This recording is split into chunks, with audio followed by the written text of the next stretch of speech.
This is the way we go to school, go to school, go to school. This is the way we go to school so early in the morning. This is the way we go to school so early in the morning.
Assalamualaikum warahmatullahi wabarakatuh. Waalaikumsalam warahmatullahi wabarakatuh. Perkenalkan, kami dari kelompok coaching di modul 2.3. Kami dari kelas 269 Kabupaten Jombang, Provinsi Jawa Timur. Perkenalkan, saya Argarini Rizky Apredita dari SMK Wijaya. Kemudian rekan saya Lili Nurjasari dari SD Negeri Kesamben 1. Dan rekan saya berikutnya Ibu Haja Fitriah dari SDN Cumbuk 2 Ngoro. Baik, demikian tadi perkenalan singkat dari kami. Berikutnya adalah video coaching dari kelompok kami. Selamat menyaksikan. Assalamualaikum Bu Lili, bagaimana kabarnya hari ini? Waalaikumsalam. Alhamdulillah kabarnya baik Bu Fitriah. Alhamdulillah baik Bu Lili. Untuk hari ini akan melakukan kegiatan coaching gitu. Bagaimana? Sudah siap apa belum Bu Lili? Insya Allah sudah siap Bu Fitriah. Hari ini saya akan melaksanakan coaching dengan Bu Lilis, Bu. Oke, berhubungan dengan tugas saya sebagai observer, ada beberapa hal yang akan saya tanyakan pada Bu Lili. Yang pertama, mengenai praktek coaching yang Ibu laksanakan kemarin Bu Lili. Bagaimana Bu perasaannya? Untuk praktek coaching yang kemarin, ya perasaan saya sedikit nervous Bu. Saya juga deg-degan karena coaching ini adalah teman saya di awal dan baru sekali dan belum terbiasa dengan menggunakan alur tirta. Karena harus sesuai kan dengan alur tirta Bu. Baik, jadi karena memang belum terbiasa Bu Lili jadinya agak deg-degan ya. Semoga untuk kegiatan kali ini lancar ya Bu ya. Iya Bu, amin. Baik Bu Lili, untuk selanjutnya dalam proses coaching kali ini ada 3 kompetensi yang harus dilakukan, yaitu present atau kehadiran penuh, kemudian mendengarkan dengan aktif, dan mengajukan pertanyaan berbobot. Selanjutnya yang Bu Lili masih kurang yakin di bagian ini apa ya Bu Lili? Kalau saya di bagian presence Bu, karena di bagian ini kan kita harus hadir secara penuh, kita harus fokus pada kucing, dan kalau kita kurang fokus, kita tidak bisa merespon secara aktif pada kucing, dan kita tidak bisa membuat pertanyaan yang bermakna. Baik Bu Lili, jadi Bu Lili merasa bahwa di bagian present ini yang perlu dikembangkan lagi ya Bu Lili? Iya Bu. Terakhir nih Bu Lili, apa yang Ibu Lili inginkan dari coaching kita kali ini? Yang pasti saya berharap akan ada solusi terbaik dari permasalahan yang dihadapi oleh coaching. Baik Bu Lili, semoga coaching kita kali ini dapat berjalan lancar ya Bu Lili ya. Dan selanjutnya saya persilakan Bu Lili untuk melakukan coaching, dan sebagai observer saya akan mengamati coaching yang Ibu lakukan. Apakah sudah sesuai dengan alur tirta, dan tentunya untuk bagian present apakah nantinya akan biasa saja ataukah justru meningkat dengan sangat baik. Silakan Bu Lili untuk dilanjutkan ya Bu ya. Ya, baik. Terima kasih Bu Fitria. Semoga coaching hari ini berjalan dengan lancar. Amin ya robbal alamin. Assalamualaikum Bu Lilis, bagaimana kabarnya hari ini? Waalaikumsalam. Bu Lili, alhamdulillah sehat. Bu Lili, bagaimana kabarnya? Alhamdulillah baik Bu. Sebelumnya saya ucapkan terima kasih kepada Bu Lilis yang telah bersedia untuk meluangkan waktu melakukan coaching pada hari ini. Jadi apa yang ingin Ibu sampaikan pada obrolan kita kali ini Bu Lilis? Iya Ibu, saya juga ucapkan terima kasih banyak ya Ibu sudah menyempatkan waktu mau berdiskusi dengan saya. Begini Bu Lili, saya ingin menyampaikan, kebetulan di sekolah ini selain saya sebagai guru BK, saya dapat tugas tambahan Ibu menjadi guru PPKN di salah satu kelas angkatan kelas 10. Nah, ketika saya menjadi sebagai guru PPKN di sini, saya merasa karena mungkin tidak sesuai dengan passion saya di BK, ada hal yang tidak nyaman ketika berada di kelas. Saya kurang bisa menyesuaikan diri tentang pembelajaran di kelas bersama anak-anak. Sehingga itu yang ingin saya bahas dengan Ibu, kira-kira bagaimana saya bisa menghadapi ketika saya di kelas sebagai guru PPKN. Ya, baik. Jadi lebih kepada proses pembelajaran yang ternyata Ibu mendapat tugas tambahan mengajar mapel PPKN yang tidak sesuai dengan latar pendidikan jenengan Ibu G? Iya Ibu, kurang lebih seperti itu. Ya, baik. Sebelum kita melanjutkan obrolan kita Bu, saya mau tanya, kira-kira apa sih yang Bu Lilis inginkan dari obrolan kita kali ini? Iya Ibu, saya ingin mendapatkan solusi Ibu, bagaimana cara saya harus menghadapi anak-anak di kelas Ibu. Karena ini sangat berbeda jauh ketika saya menjadi guru BK. Kalau saya jadi guru BK mungkin saya hadapi itu 1 orang, 2 orang, kan masuk ke ruangan BK. Kalau ini saya ada di dalam kelas bersama seluruh murid, dan murid itu ketika saya ajar diam Ibu. Memang sangat jauh berbeda ya Bu ya. Baik, kalau saya boleh tahu, kira-kira situasi apa yang sedang Ibu hadapi saat ini, atau mungkin bisa Ibu jelaskan bagaimana perasaan Ibu waktu mengajar kelas tersebut? Perasaan saya ketika mengajar di kelas tersebut itu saya merasa bingung Ibu. Jadi ketika saya melemparkan materi mereka diam. Saya tunjukkan PPT mereka diam. Mereka lebih senang itu mencatat.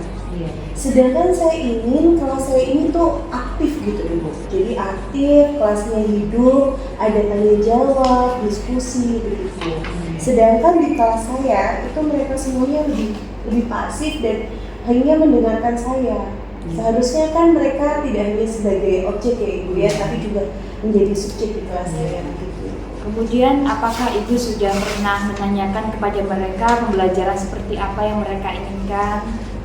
Saya sudah mencoba menanyakan kepada mereka kira-kira minggu lalu Ibu. Mereka pun akhirnya menjawabnya, saya lebih suka mencatat begitu jawaban mereka. Iya, saya juga memberikan mereka umpan balik. Siapa tahu memang saya yang di sini yang kurang memberikan materi kepada mereka sehingga mereka kurang aktif. Jadi saya berikan umpan balik, ya mereka menilai bagaimana cara saya mengajar.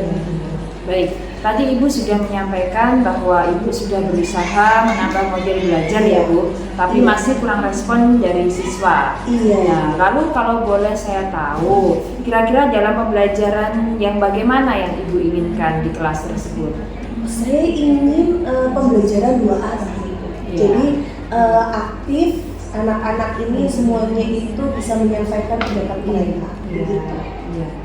Baik, jadi lebih suka jika ada komunikasi aktif antara guru dan murid ya Bu ya? Iya, jadi bukan cuma guru yang menjelaskan lalu muridnya nanti hanya mendengarkan gitu. Jadi ada komunikasi dua arah gitu. Saya juga mau menambahkan literasi saya Ibu tentang pembelajaran PPKN ini agar lebih aktif lagi di kelas anak-anak.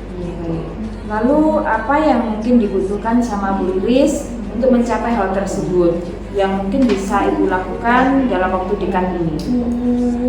Saya rasa saya mau merubah model pembelajaran saya Ibu. Ya. Jadi kalau misalnya saya minta anak presentasi, mungkin mereka hanya diam dan membaca slide PPT ya. Ini saya mau bagi kelompok pro dan kontra gitu ya. Apa bisa ya seperti itu? Luar biasa sekali rencana ini. Oh iya. Iya. Ibu benar-benar merencanakan bagaimana melakukan pembelajaran untuk membuat anak dapat aktif di kelas Bu dengan cara seperti itu. Walaupun tentang materi yang memang sedikit berbeda dengan latar belakang pendidikan yang Ibu punya ya. Iya. Ya, kapan hal itu dapat Ibu laksanakan? Minggu depan insya Allah Ibu, karena ini kan masih awal masuk sekolah yang kelas awal ya, tingkat awal. Jadi nanti saya akan mencoba di minggu depan untuk dengan yang tadi membuat kelompok pro dan kontra untuk beberapa materi agar mereka lebih aktif untuk menyampaikan pendapat. Baik Bu Lilis, tidak terasa waktunya sudah kita di akhir obrolan kita hari ini. Dan apa yang bisa Ibu dapatkan dari obrolan singkat kita pada hari ini? Oh, sangat banyak Ibu. Saya merasa terfasilitasi oleh Bu Lili gitu. Pertanyaan-pertanyaan, umpan balik yang Ibu berikan itu membuat saya jadi lebih mencari dan menggali apa sih sebenarnya yang harus kita persiapkan ketika kita mau masuk ke dalam kelas. Baik, semoga apa yang kita bicarakan pada hari ini dapat menumbuhkan motivasi belajar untuk Ibu ya. Dan saya tunggu cerita Ibu selanjutnya. Baik, terima kasih Bu Lili sudah menyempatkan waktu untuk ngobrol dengan saya. Iya, Sama-sama. Saya kembali, selamat sore. Kita beri aplaus untuk kegiatan praktek coaching hari ini. Bu Lili, alhamdulillah sudah melakukan praktek coaching dengan baik. Terlihat alur tertanya dalam percakapan yaitu tujuan, identifikasi, rencana aksi, dan tanggung jawab. Kemudian ada yang ingin saya sampaikan dari praktek coaching yang sudah ibu-ibu berdua lakukan, khususnya pada Bu Lili selaku coach. Menurut Bu Lili, apakah indikator keberhasilan dari diskusi tadi, Bu Lili? Ya, jadi indikator keberhasilan yang kami dapatkan dari hasil diskusi tadi adalah bagaimana coaching dapat menemukan rencana atau solusi untuk mengatasi masalah yang dihadapi dan melakukan rencana aksi yang sudah dibuatnya. Baik, jadi untuk rencana aksi dan solusi nanti akan Bu Lilis lakukan sendiri pada pembelajaran selanjutnya ya Bu ya. Kemudian tadi Bu Lili sampaikan bahwa ingin mengembangkan pada kompetensi present atau kehadiran penuh. Di sini saya mengamati bahwasanya Ibu sudah dapat melakukannya dengan baik, karena dengan kita hadir secara penuh menjadi pendengar serta praktek coaching ini dan memberikan pertanyaan yang berbobot akan membuat coaching menjadi lebih terbuka dan merasa nyaman dalam menggali solusi dari permasalahan yang dihadapi, dan juga dapat memotivasi coach dalam melakukan rencana aksi yang telah disusun dengan lebih maksimal. Benar gitu ya. Terima kasih Bu Lili selaku coach dan Ibu Lili sebagai coach pada praktek coaching hari ini, dan memberikan pembelajaran pada kita semua bahwa menjadi coach memang harus memperhatikan kompetensi-kompetensi sehingga tercipta solusi dari permasalahan yang dihadapi coach. Akhir kata, billahi taufiq wal hidayah. Wassalamualaikum warahmatullahi wabarakatuh. Waalaikumsalam warahmatullahi wabarakatuh. Terima kasih Ibu. Sama-sama.